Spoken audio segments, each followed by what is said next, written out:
अस्सलाम वालेकुम students, I hope all of you are fine and I hope कि आप लोगों ने अपना जो प्रीवियस लेसन है वो अच्छे से लर्न किया होगा। स्टूडेंट्स, कल हमने पढ़ा था, जो प्रीवियस लेसन था उसमें हमने मोलैरिटी के बारे में पढ़ा था, उससे रिलेटेड एग्जाम्पल 6.2 थी वो सॉल्व की थी। आज इसी मोलैरिटी से रिलेटेड ही एग्जाम्पल 6.3 है, ये आप लोगों ने खुद से सॉल्व करनी है। मेथड मैं आपको बता देती हूँ, यहाँ पे भी गिवन है। How much NaOH is required. How much NaOH means का क्या है, इसका क्या मतलब है कि NaOH का कितना मैथ रिक्वायर्ड है। मीन्स हमें क्या फाइंड करना है, mass of NaOH is required to prepare its 500 centimetre cube. ठीक है, 500 सेंटीमीटर क्यूब क्या है, वॉल्यूम है, वॉल्यूम ऑफ 0.4 मोलर सोल्यूशन। अब हमारे पास मोलैरिटी और वॉल्यूम गिवन है, हमने फाइंड क्या करना है, मैथ। मोलैरिटी का अगर आप देखें यहाँ पे फॉर्मूला लिखा है, molarity is equal to mass over molar mass into volume of the solution in decimetre cube.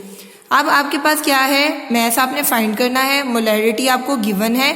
ठीक है, मोलैरिटी कितनी थी, 0.4 मोलर।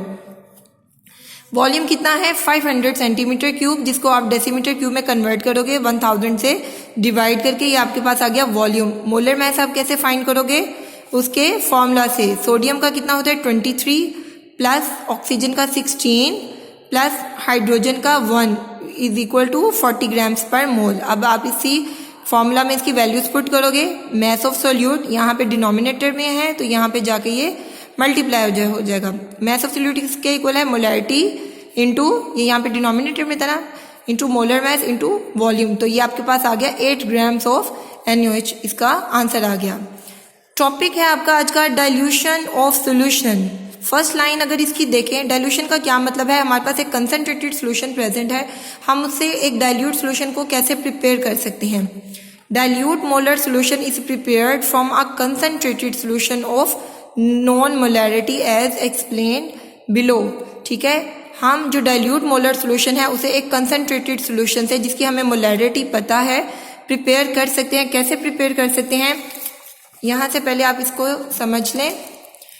देखिए, we want to prepare 100 centimetre cube of 0.01 molar solution from given 0.1 molar solution of KMnO4।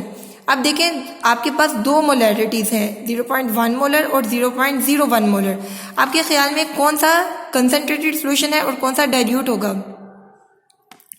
हाँ जी, M1 जो है 0.1 molar, ये ज्यादा कंसंट्रेटेड होगा क्योंकि इसके अंदर सोल्यूट की अमाउंट ज्यादा होगी। जो 0.01 मोलर है, इसके अंदर सोल्यूट की अमाउंट कम होगी। नेक्स्ट जब आपको फर्दर एक्सप्लेन करेंगे तो आपको पता चल जाएगा कि क्यों कम होगी। अब देखें, कंसंट्रेटेड सोल्यूशन और डाइल्यूट सोल्यूशन, हम क्या करेंगे, M1V1 is equal to M2V2। Molarity और वॉल्यूम कंसंट्रेटेड सोल्यूशन का और डाइल्यूट सोल्यूशन का, जो कंसंट्रेटेड सोल्यूशन है उसको हमने नाम देना है M1 का। ठीक है, अब यहाँ पे कौन सा कंसंट्रेटेड सोल्यूशन था, 0.1 मोलर सोल्यूशन कंसंट्रेटेड था, हमें इसका वॉल्यूम पता नहीं है, वो हमने फाइंड करना है। दूसरा जो सोल्यूशन था 0.01 मोलर, वो डाइल्यूट है या लेस कंसंट्रेटेड है, उसको हमने लिखा डाइल्यूट में, और उसका वॉल्यूम कितना था, 100 सेंटीमीटर क्यूब। अब 0.1 मोलर M1 की आप इसमें वैल्यू लिखोगे, M2 की 0.01 मोलर, वॉल्यूम की 100 सेंटीमीटर क्यूब। ठीक है, अब जब हमने डाइल्यूशन करनी है, ये इस तरह कंपैरिजन में लिखना है, तो एक बात याद रखनी है आपने कि जो वॉल्यूम है उसको डेसीमीटर क्यूब में कन्वर्ट नहीं करना, उसे हमने सेंटीमीटर क्यूब में ही रखना है। अब ये वैल्यूज पुट करोगे, 0.1 यहाँ पे मल्टीप्लाई हो रहा था, यहाँ पे डिवाइड, मीन्स कितना है वॉल्यूम, 10 सेंटीमीटर क्यूब।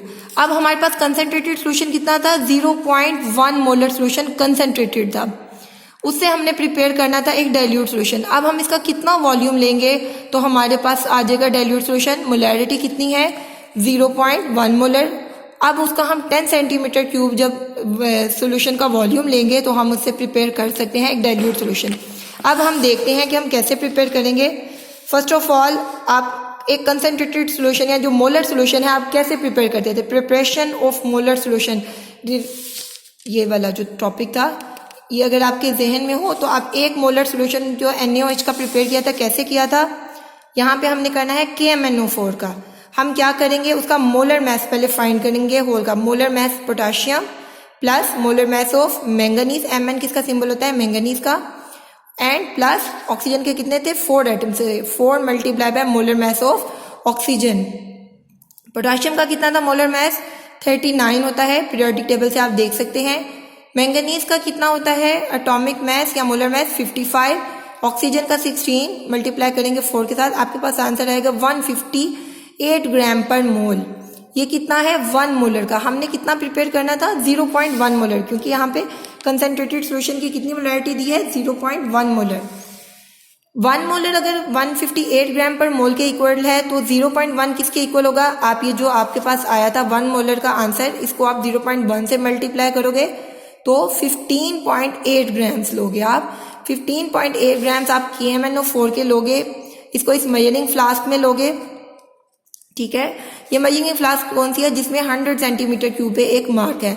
15.8 ग्राम्स आपने इसमें सोल्यूट लिया KMnO4, इसके अंदर आप वाटर ऐड करते गए इस मार्क तक, ठीक है। उसको शेक करोगे तो ये आपके पास आ गया 0.1 मोलर कंसंट्रेटेड सोल्यूशन आपके पास आ गया KMnO4 का। अब इससे आपने डाइल्यूट सोल्यूशन प्रिपेयर करना है कितना 0.01 मोलर का, ठीक है। 0.01 मोलर मोलरिटी है। आपने क्या करना है, आपको कितना वॉल्यूम चाहिए, आपके पास ये वॉल्यूम यहाँ से आ गया था कंपैरिजन के थ्रू। 10 सेंटीमीटर क्यूब आप एक पिपेट के थ्रू लोगे, जिस तरह की आपको बॉल पेन नजर आ रही है ना, इसी तरह का एक अपरेटस होता है पिपेट, उससे हम क्या करते हैं जो यहाँ से सोल्यूशन है उसको लेंगे 10 सेंटीमीटर क्यूब सोल्यूशन KMnO4 का, उसको हम इस फ्लास्क में एक दूसरी मेजरिंग फ्लास्क में ऐड करेंगे और फिर इस मार्क तक हम इसके अंदर वाटर ऐड करते रहेंगे तो हमारे पास आ जाएगा 0.01 मोलर सोल्यूशन ऑफ KMnO4, ठीक है। समझ आ गई आपको। अब आप देखें कि सपोज देखिए हम इसी चीज को यहाँ पे उन्होंने एक्सप्लेन किया है। Suppose we want to prepare 100 centimetre cube, 100 centimetre cube यहाँ पे क्या था वॉल्यूम 2, V2 क्यों कहा है हमने इसको और इसको M2 क्यों बोला है, क्योंकि ये डाइल्यूट सोल्यूशन की का वॉल्यूम और मोलरिटी थी, ठीक है। यहाँ जैसे ये देखें कंसंट्रेटेड सोल्यूशन को M1 V1 से और डाइल्यूट सोल्यूशन को M2 V2 से, ठीक है। हमने डाइल्यूट सोल्यूशन की वॉल्यूम और मोलरिटी पता है, हमने प्रिपेयर करना है फ्रॉम गिवन 0.1 मोलर, ये क्या हो जाएगी M1। Solution of potassium permanganate, potassium permanganate का अभी आपको बताया था फॉर्मूला KMnO4, ठीक है। यहाँ पे मैंने लिख दिया इसका फॉर्मूला KMnO4 किसका है पोटाशियम परमैंगनेट का। हमने क्या करना है, फर्स्ट हमने 0.1 मोलर सोल्यूशन प्रिपेयर करना है। वो हमने कैसे प्रिपेयर किया था, by dissolving 15.8 gram of potassium permanganate in 1 decimetre cube of solution. फिर हमने क्या किया था, देन 0.01 मोलर सोल्यूशन लेंगे, उसको हम कैसे प्रिपेयर करेंगे इस कंपैरिजन के मेथड से, ठीक है। ये कंपैरिजन किया, हमारे पास आ गया वॉल्यूम 10 सेंटीमीटर क्यूब। नेक्स्ट देखिए concentrated solution of KMnO4 has dense purple colour, dark purple colour होता है कंसंट्रेटेड सोल्यूशन का। हम क्या करेंगे 10 सेंटीमीटर क्यूब इस सोल्यूशन को लेंगे with the help of a graduated pipette, ठीक है। एक अपरेटस का नाम है ये ग्रेजुएटेड पिपेट। फिर हम क्या करेंगे उस 10 सेंटीमीटर क्यूब को मेजरिंग फ्लास्क में डालेंगे और 100 सेंटीमीटर क्यूब की मेजरिंग फ्लास्क में डालेंगे, उसके अंदर हम वाटर ऐड करेंगे अप टू द मार्क, जो कहाँ पे होता है at the neck of the flask. Now it is 0.01 molar solution of KMnO4, ठीक है। अब इससे रिलेटेड ही एक न्यूमेरिकल है, आपको 10 centimetre cube of 0.01 molar KMnO solution has been diluted, ठीक हो गया। ये यहाँ पे आपको उन्होंने किसकी बताई है मोलरिटी, कंसंट्रेटेड सोल्यूशन है तो इसका मतलब ये क्या हो गया V1, ये हो गया M1, क्योंकि कंसंट्रेटेड सोल्यूशन है। उसको हमने डाइल्यूट कर दिया 100 सेंटीमीटर क्यूब तक। अब हमने क्या करनी है मोलरिटी फाइंड करनी है डाइल्यूट सोल्यूशन की, मीन्स हमने M2 फाइंड करना है। M1 हमारे पास 0.01 मोलर, V1 कितना था 10 centimetre cube, V2 100 centimetre cube, और हमने डाइल्यूट सोल्यूशन की क्या फाइंड करनी थी मोलरिटी, ठीक हो गया। कंपैरिजन के मेथड से वैल्यूज पुट करोगे आपके पास आ जाएगा ये आंसर। नेक्स्ट हमारा टॉपिक है अबाउट दी सॉल्युबिलिटी। सॉल्युबिलिटी देखें, सॉल्युबिलिटी क्या है, solubility is defined as the number of moles of number of grams of solute, ठीक है। ग्राम्स हमने सोल्यूट को लेना है, 100 ग्राम्स ऑफ सॉल्वेंट में हमने इसको डिजोल्व करना है। इतना डिजोल्व करना है कि हमारे पास एक सैचुरेटेड सोल्यूशन आ गया, ठीक है। एक बीकर है, 100 ग्राम हमने इसके अंदर सॉल्वेंट फॉर एग्जांपल वाटर को ऐड किया। अब हम उसके अंदर कितने नंबर ऑफ ग्राम्स सोल्यूट के ऐड करेंगे कि हमारे पास सैचुरेटेड सोल्यूशन आ जाएगा एट अ गिवन टेम्परेचर।